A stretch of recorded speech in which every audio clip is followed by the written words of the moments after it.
कदम कदम बढ़ाए जा, खुशी के गीत गाए जा, जिंदगी है कौम की, कौम पे लुटाए जा। हर आदमी ने ये शब्द, ये वर्ड सुने ही होंगे और हम सब जानते हैं ये गाना किस चीज़ को, किस मूवमेंट को सिग्निफाई करता है। तब हिंदुस्तान को आज़ाद कराने सुभाष चंद्र बोस के नेतृत्व में आज़ाद हिंद फौज निकली थी, तो उनके कुछ कई नारों, कई गानों में से एक है। आज़ाद हिंद फौज को तो हम जानते हैं, पर क्या आप आज़ाद हिंद को जानते हैं? क्या थी आज़ाद हिंद, क्या था आज़ाद हिंद? चलिए समझते हैं और जानते हैं। आज़ाद हिंद उस पॉलिटिकल मूवमेंट का पार्ट था, पॉलिटिकल मूवमेंट थी जो 1940 में ओरिजिनेट हुई थी, जिसका पर्पस था हिंदुस्तान को आज़ाद कराना फ्रॉम ब्रिटिश रूल। 1 सितंबर 1942 को प्रोविंशियल गवर्नमेंट बनाई गई आज़ाद हिंदुस्तान की, आज़ाद हिंद की, जिसके head of the state Subhas Chandra Bose को चुना गया एंड उसके फॉरेन मिनिस्टर भी सुभाष चंद्र बोस थे।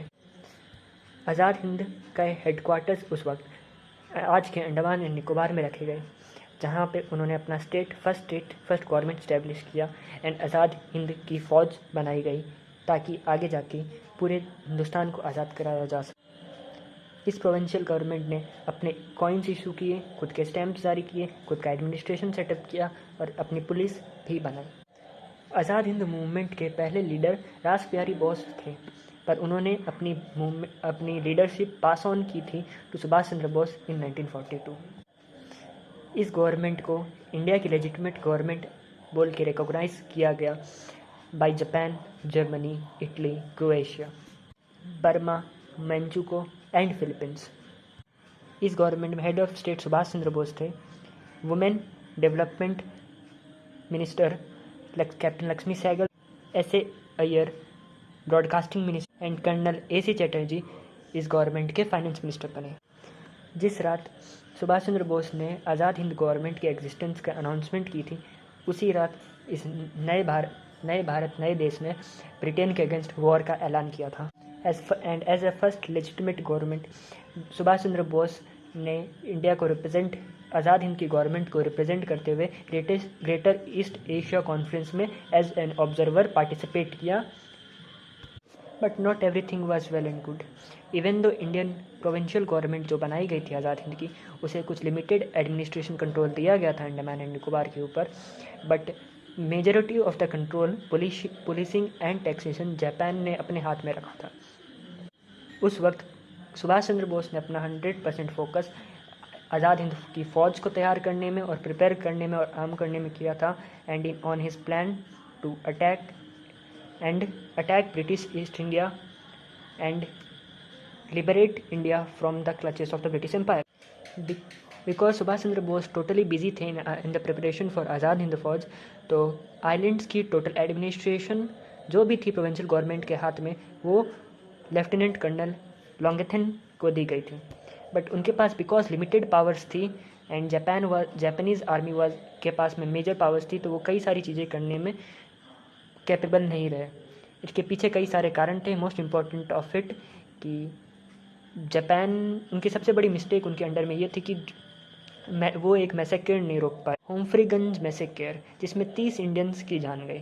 रीज़न बिहाइंड कि जापानीज़ आर्मी सस्पेक्ट कर रही थी कि वो लोग ब्रिटिश के लिए स्पाई कर रहे हैं। जब ये सब चल रहा था, उस वक्त आज़ाद हिंद की फ़ौज ने कुछ लिमिटेड एंड अर्ली सक्सेसेस देखी, जिसमें उन्होंने ब्रिटिश आर्मी को कुछ डिफीट किया कई पॉइंट्स पे, एंड इंडिया के ईस्टर्न इंडिया के एक सिटी इम्फाल के ऊपर सीज डाली।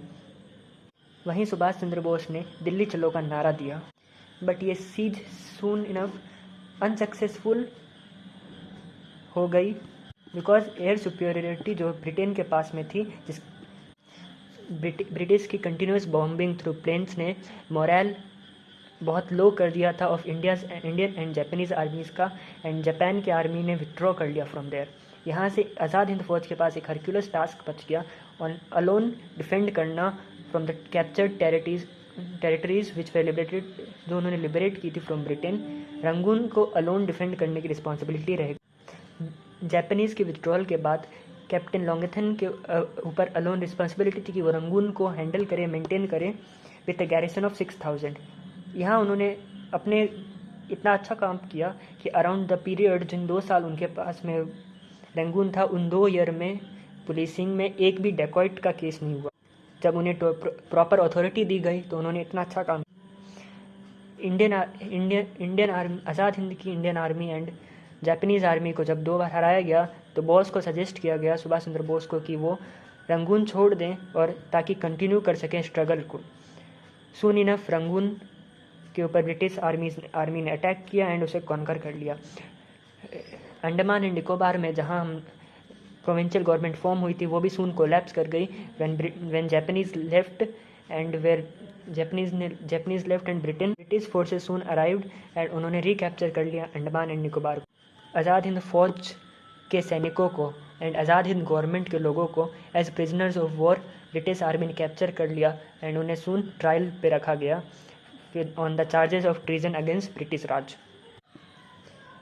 उन प्रिजनर्स को कोई सज़ा ना हो इस अगेंस्ट में पूरे इंडिया में विरोध किया गया एंड इंडियन नेवी ने, इंडिया की नेशनल ब्रिटिश के अंडर में जो इंडिया की नेवी थी, उन्होंने रिवोल्ट तक कर दिया।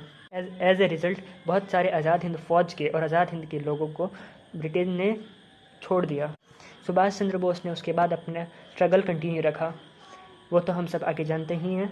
एंड क्या हुआ सुभाष चंद्र बोस का उसके बाद, ये हम जानेंगे अगले वीडियो में। Thank you.